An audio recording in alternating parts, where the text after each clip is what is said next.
નમસ્કાર મિત્રો, મારી પીઆર ગુજરાતી ચેનલમાં તમારું સ્વાગત છે। મિત્રો, અત્યારે હાલની સૌથી મોટી અને દુઃખદ ખબર સામે આવી રહી છે।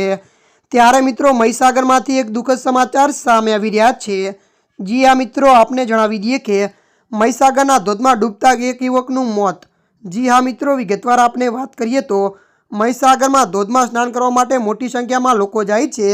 આ વચ્ચે ધોધમાં બે કિશોરો તણાયા હતા, જેમાંથી એકનું ડૂબવાના કારણે મોત થયું છે।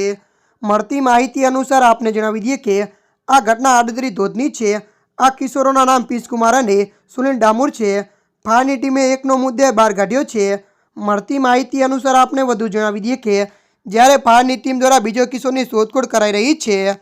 ત્યારે મિત્રો હાલ માટે આટલું। મળીશું નવી અપડેટ સાથે। જો તમને અમારો વિડીયો પસંદ આવે લાઇક, શેર અને સબસ્ક્રાઈબ કરી નાખજો। ધન્યવાદ।